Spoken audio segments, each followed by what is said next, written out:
So we're out off around Mount Hood today. We're going to do Vista Ridge to Elk Cove. So a hike we did a few years back, and it's one of the single most favorite hikes we've done in the area.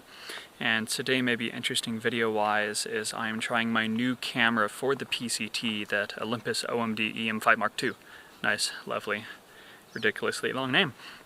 But it's been an interesting process just in the few days I've had it, learning how to use it, as a lot of things don't work how I expect them to.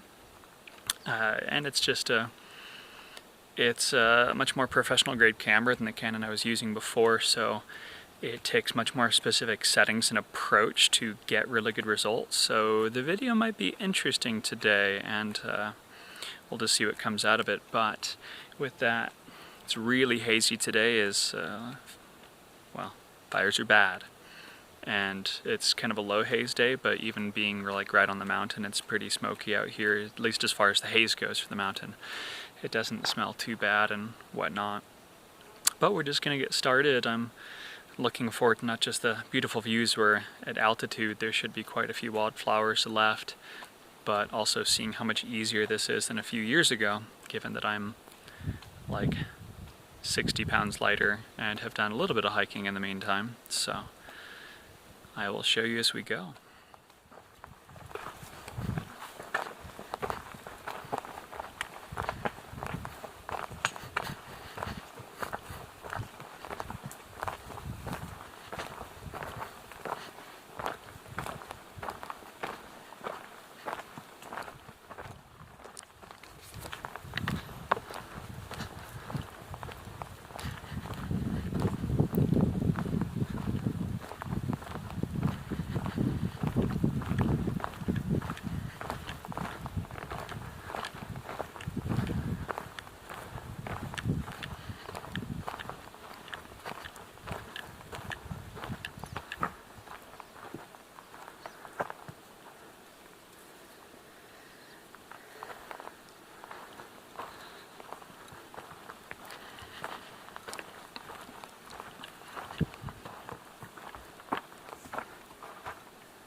We're gonna head there.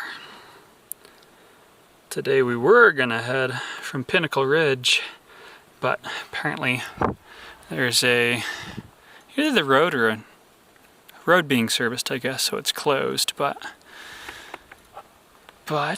time to do a self-reported permit and head up. Just entering the burn, which, you know, tragic as it always is gorgeous out here. So we'll show you that in a minute.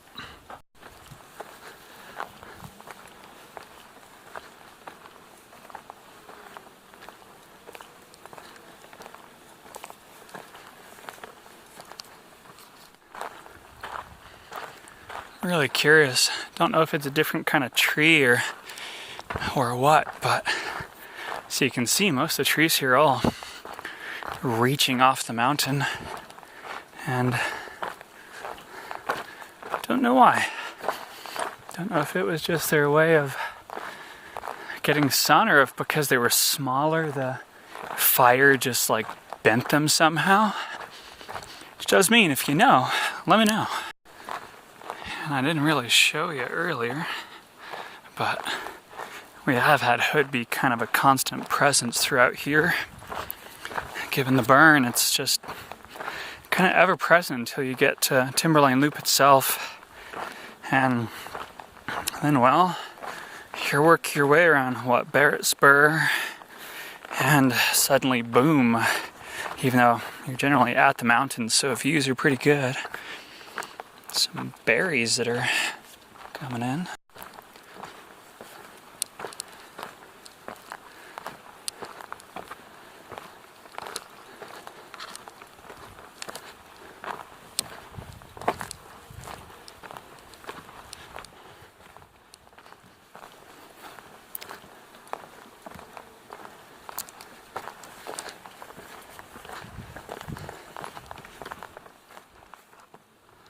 So I haven't really shown much behind us, but it's kind of, well, a really hazy day, so there hasn't been much to see, but there's Adams. I don't know if we'll be able to really see the other cascades, especially not on film. But you can kind of see, not really the Oregon desert quite yet, but you get that more deserty prairie feel. It's the gorge ends and you head west or head east. We have had bits of blowdown, but it's all been, well, you know, probably burned down, but you get the point. But it's all been pretty easy to traverse. This is really a pretty decently graded trail. Pretty dusty, but nothing near as bad as, say, over in the Cooper Spur, or not, I keep wanting to say Cooper Spur, Cloud Cap to Elk Cove direction, where it's just, we had to actually face mask up with our buffs to be able to deal with it.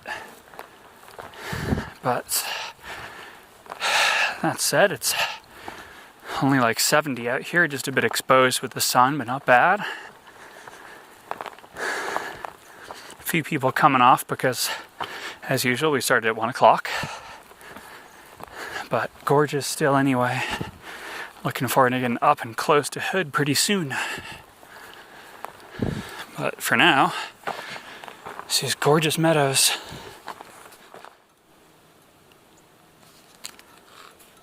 So I've been a bit remiss in the video side of things. Like I said before, not really much a view of the other cascades. There's Adams and Helens. You can just kind of see the bottoms pretty much in haze. That said, we do have a few views. Been taking all of my camera time taking pictures.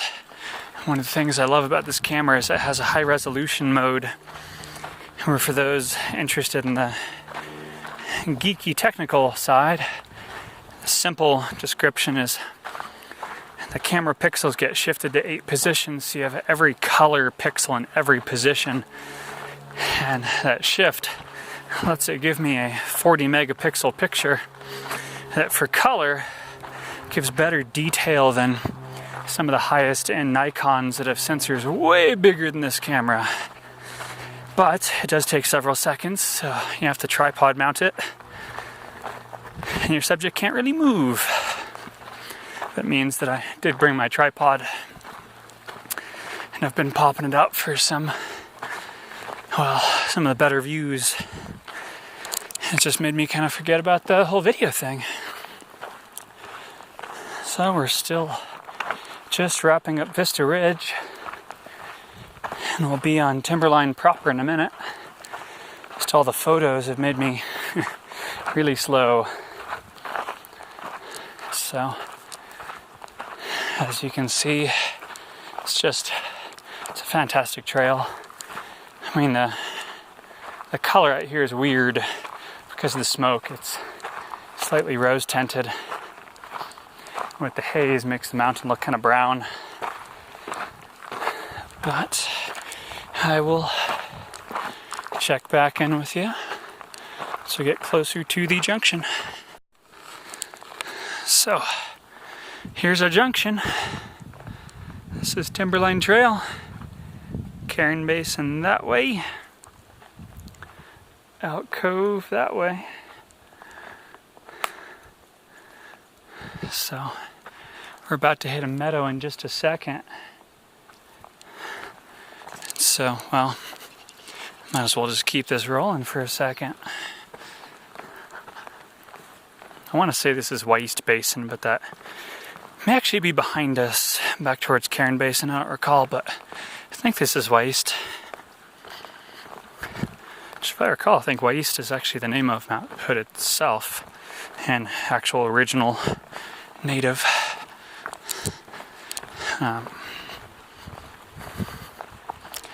Yeah, summers it may be, babbling brook year round.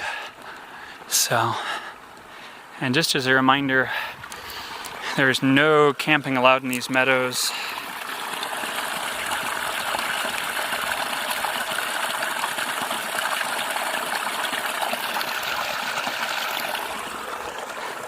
Normally it is one hell of a spot, just because, well, you get views of Adams and Rainier and Helen's, all from right here. It's just so hard to see with heavy smoke haze.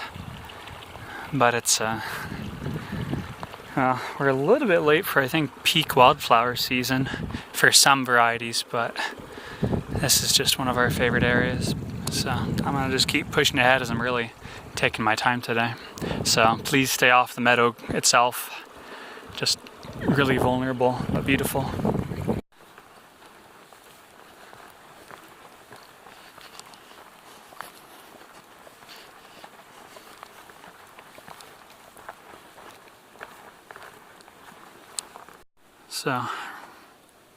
So really hazy, but there's part of the Oregon desert out there.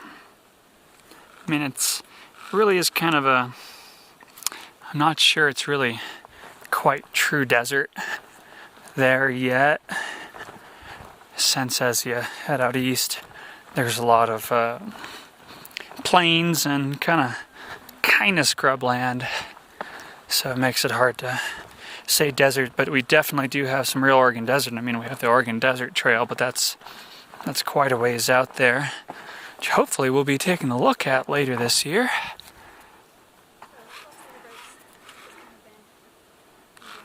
A little sneak peek ahead as we go along.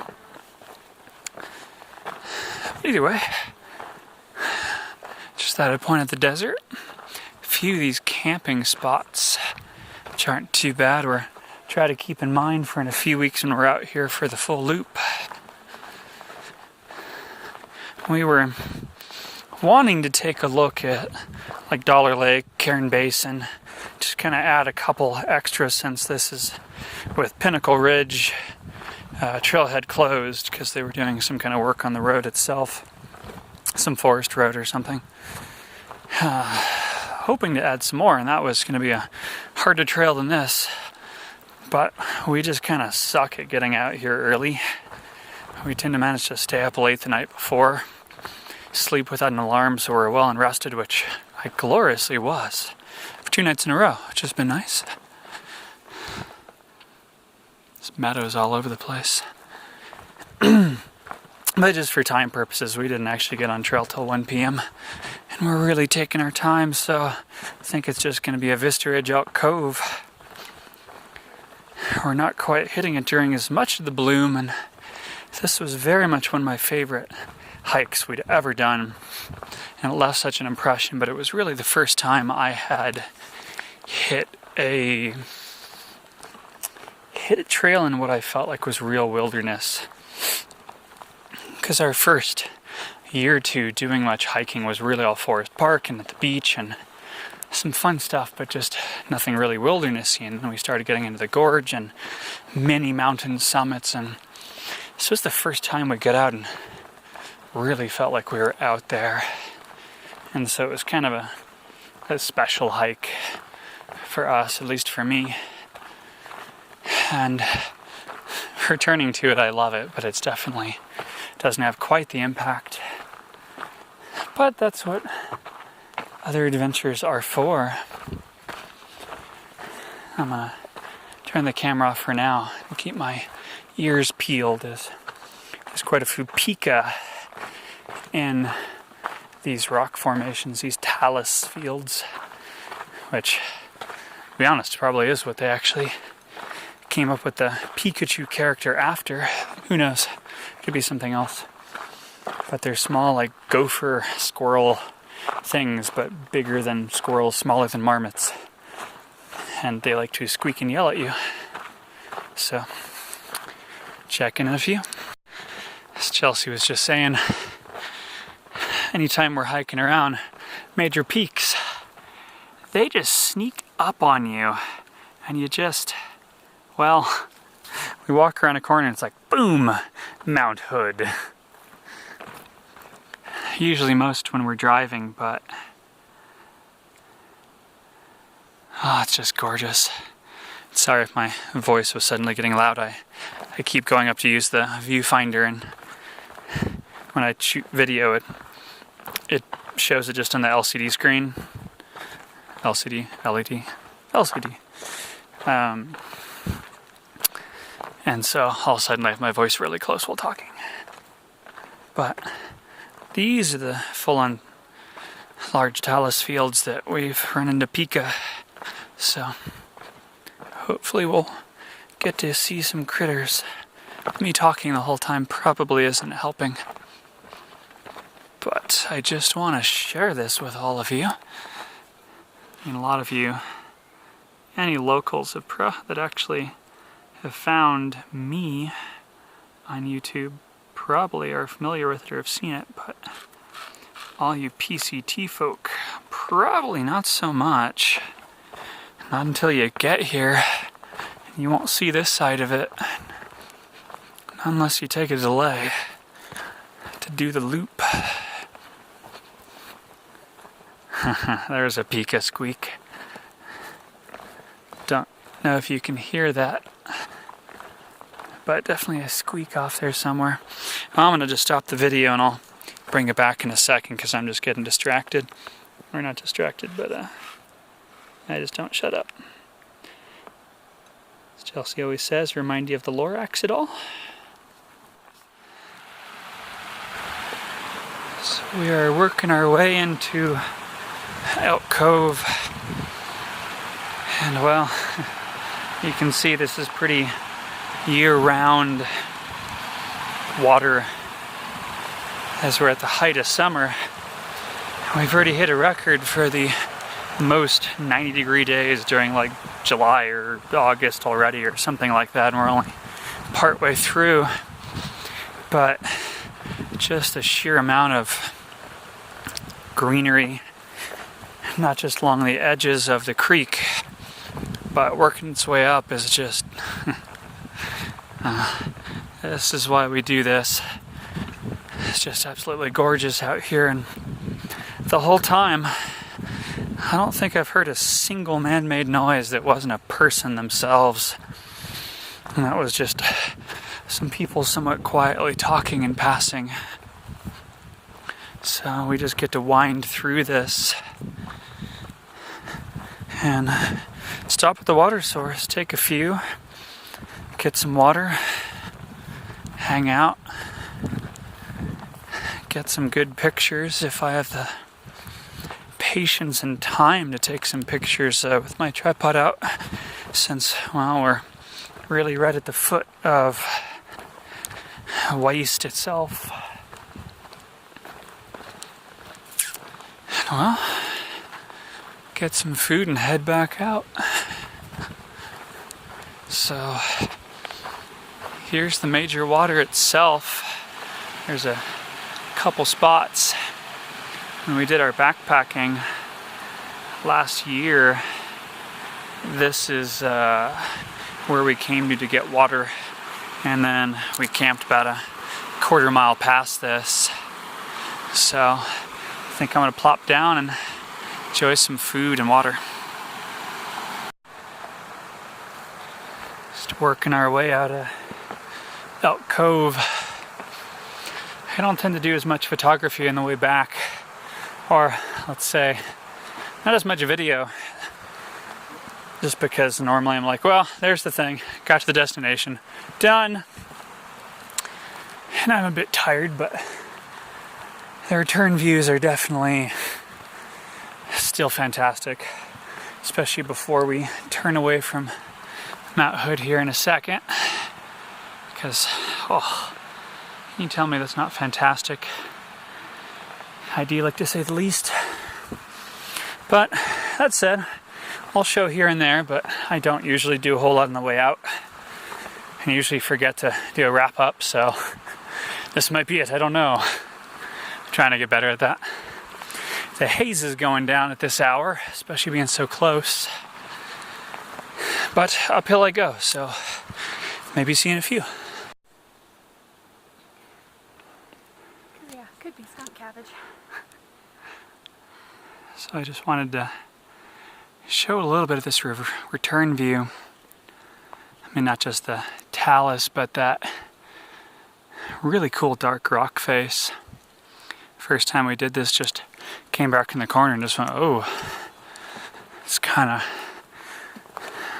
I don't know, if a rock wall can be intimidating, it's the equivalent. Just looked a bit rampart-like. As we return, we're still hearing pikas down in the talus below us.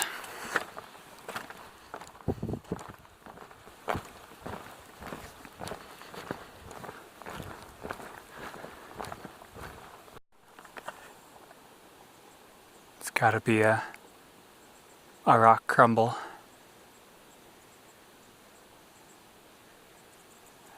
That or ice moving, there's nothing else that would be.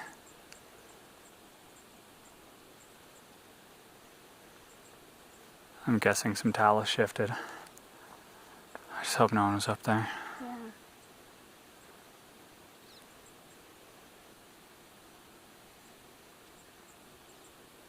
Damn. Shh.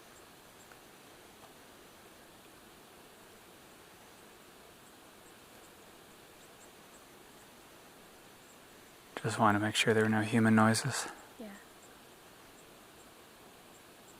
Yeah, so, hey everyone watching, I doubt you could really hear that on the audio, but just suddenly there was a mounting and ongoing rumble from just right up on the mountain. So as you heard, we didn't see any ice moving, and the ice is fairly high up, and that would just be kind of weird to have happen at this point of the year.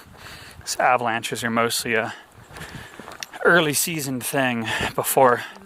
Yeah, it happens, but it's just rare, as well as just we didn't see any ice. So it was, we're still a bit from the mountain, and it was loud. Like, I'm not surprised we couldn't feel it, but it was still some good volume, especially because I was still making walking noise before I really stopped during the peak of it. I was like, there's no way cars are going over gravel up here. What the hell is going on? Yeah. And so it just slowly subsided, so there must have just been a sizable talus movement, which is worrying given that we're here and some of the talus I've climbed on. But on we go. Back into the burn, but just wanted to show that amber sun. Again, the smoke's not too bad today, but it's definitely there. Like here and there we could smell it today, not much, but it's there. It's definitely making things much darker. I tried to get some of these shots as we come off the mountain, which I guess is good just because we both have to work tomorrow, so it's time to get back. But it's definitely making for that rose light. Even if things are a bit too dark to really take on that color, it's more brown, but on we go.